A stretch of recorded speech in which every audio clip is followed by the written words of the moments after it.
Well, hello everyone, and welcome back to IATEFL Online. My name is Jeremy Harmer, and I've suddenly changed roles because yesterday I was interviewed here, and now suddenly I'm the interviewer, and somewhat nervous about this, but I think it's going to go okay because I have with me Carol Leatherby. Now, Carol Leatherby is a teacher at UC Berkeley Extension. She's a course book writer. She's taught for many years, especially in Mexico, and now in the States, where she lives in San Francisco, and part of the time in Mexico. And just before we get started, I should declare an interest, because Carol and I also co-teach the online MA TESOL at the New School in New York. So we've worked together for quite a long time. Carol, welcome. Thank you. Yesterday you gave a talk, I think it was called What Has Neuroscience Ever Done for Us? You and your colleague Patty Harris. What was that all about? Well, obviously the title, What Has Neuroscience Ever Done for Us, was a little bit tongue-in-cheek. But what we wanted to do was really kind of talk a little bit about neuroscience, and especially the idea that research, and neuroscientific research in particular, is of no relevance to us as teachers, and particularly as English language teachers. So that's what we were trying to kind of expose, if you like, in our talk.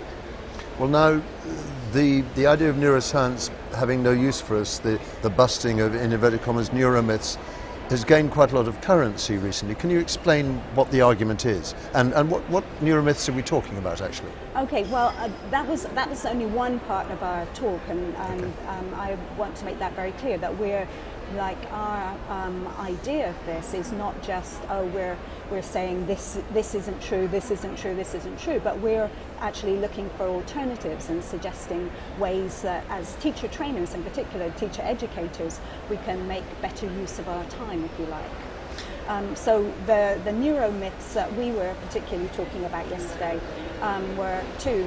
The idea that people are left or right brain dominant, and secondly the idea that if we accommodate people's sensory learning preferences, so whether people are auditory, visual or kinesthetic, that actually accommodating those preferences actually improves or enhances learning. And this is quite important because, if I remember, your colleague Patty Harris talked about the prevalence of learner style discussion in teacher training. Is that right? Yeah. Well, something that we talk about is how it is on so many syllabuses and programs in teacher education. So people are really taught this, that if you need to first of all establish people's different learning styles and then accommodate them when they are teaching. And so this has become a very kind of accepted part of our teaching practice, when in fact neuroscientists, and particularly the work of Susan Pickering, Paul Howard-Jones, for example, neuroscientists say that actually this idea has no basis in what we now know about the brain and how it works. This is somewhat problematic because it's a kind of key component of many discussions about teaching. Is the meshing hypothesis, isn't it, which says that if I teach you as a visual learner in a visual way, you'll learn better than if I teach you in, say, an auditory way. That's right. That's right. That's known as the meshing hypothesis, which was first, I think, named by Pashler and his colleagues in about 2009. So your claim's a bit full on, isn't it? Because you're saying the meshing hypothesis isn't true. Yes. Or is that what you're saying? Yes, that's what we're saying, that there's no evidence to support the fact that learners, even though they have preferences in how they prefer to receive information, the research shows, and the meshing hypothesis has been tested directly by Rogowski and colleagues in 2015, and has been shown to not hold any water at all. So what would you say to all the people who on teacher training courses learn that learners are different and they have different styles, and we should take that into account? Because I have to challenge you on this, because I mean the fact is we know learners are different, they react in different ways to different things. Yeah. So what happens when a trainer tells you that? Okay, I think first of all that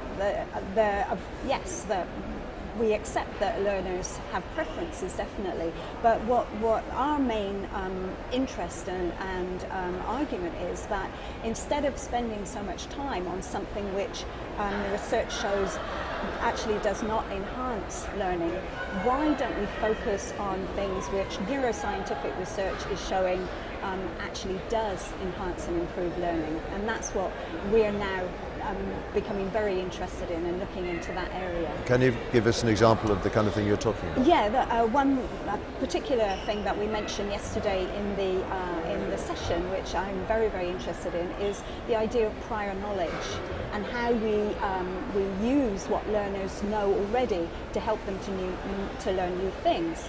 And as I talked about yesterday in the session, this is actually now starting to be shown by brain activity. We can actually see that there seems to be a particular place in the brain where new information and old information connect. And I think that's an area that in language teaching we can definitely exploit further, like thinking about, and perhaps at some point in the future when we know more about exactly how this is done, targeting our instruction, particularly our pre-tasks, to really help learners to be able to assimilate new information more easily. I'm trying to get my head around this because it seems, I could say to you, well, yes, prior knowledge helps students learn new things, and Yeah. you know, well, yes, and I kind of got that. Yeah. But I think what you're really saying, more importantly, is that we actually have evidence for that now, and that's why we can emphasize it. Whereas with all the learning style stuff, the auditory kinesthetic stuff, we don't have evidence. And Yeah. is that right? We have to be very cautious because neuroscience, and particularly looking at brain activity and trying to work out what brain activity means in terms of what's happening in our head, our thinking, if you like, is still really in its infancy. So we have to be very careful about those kinds of things. But there's no doubt that we are starting to know more about the brain and more about how the brain works, and that the potential for this, I think, for teaching, and in our case for language teaching, is tremendous. And very importantly, that teachers are interested in this. And there's been a lot of talk recently about how teachers don't read research or aren't interested in research. And that in terms of neuroscientific research, that's been shown absolutely not to be true. Teachers really are interested in neuroscience and neuroscientific discoveries and neuroscientific research. But I think one of the main problems is that sometimes it's hard to access, and sometimes teachers find it difficult to find classroom applications. And that's really, again, what we're interested in now, looking at how we can use what we know now about neuroscience and new discoveries in neuroscience, information, just basic information about how the brain works as well. How can we apply that to the classroom and really use that in useful ways? You've landed me with a bit of a problem here, and I think it was best summed up by Scott Thornbury yesterday in his talk about methodology writers and what it is we do. Because methodology writers see themselves as a kind of interface between practice and research and that kind of thing. Yeah. And on the subject of learner styles, he said, well, I kind of try and hedge my bets.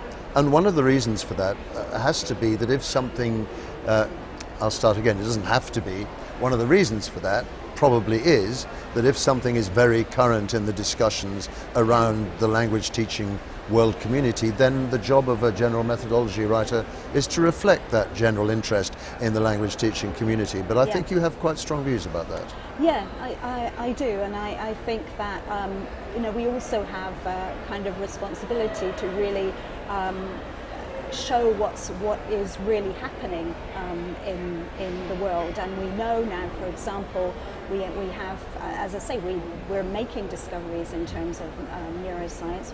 We're making discoveries in terms of what works, what doesn't work, what enhances learning, what really has no effect on learning. And I think methodology writers have a responsibility to talk about that. And to basically say what you've been saying, which is there is no evidence for this. Yeah.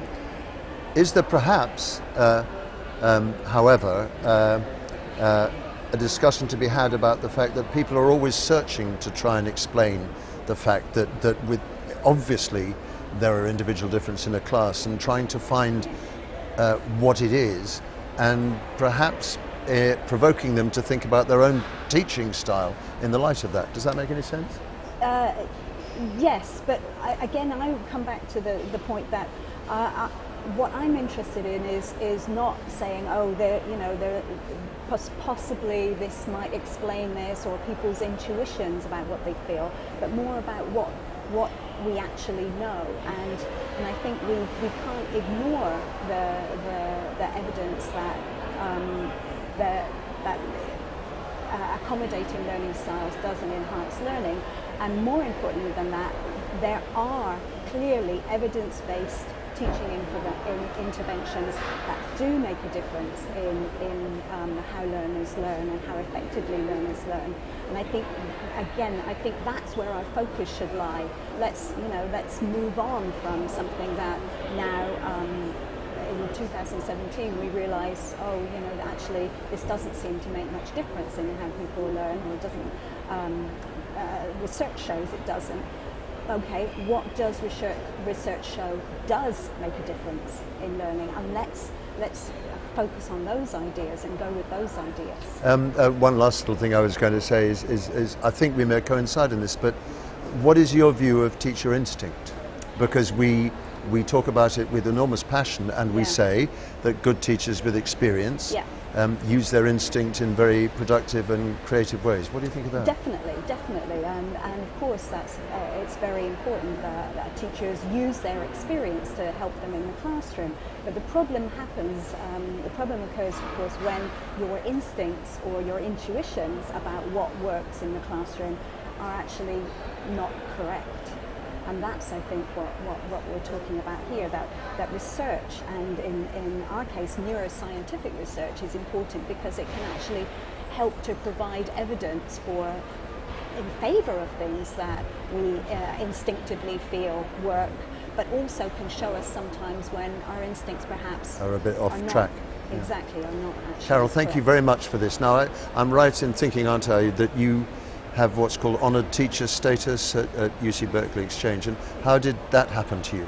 I've been teaching there now for about 12 or more years, I guess, at Extension. We have a certificate program in learning how to teach English, to become English teachers, and it was based on student evaluations, and then the director of department put my name forward in Extension, and then I was given that honour. Congratulations, and I can see why. Well, everyone, thank you very much. I hope you enjoyed that interview. Now, if you come back in a few minutes, there'll be a group of teachers from the beautiful and wonderful country of Peru, and they will have some fabulously interesting things to say. But for now, see you all later. Bye-bye.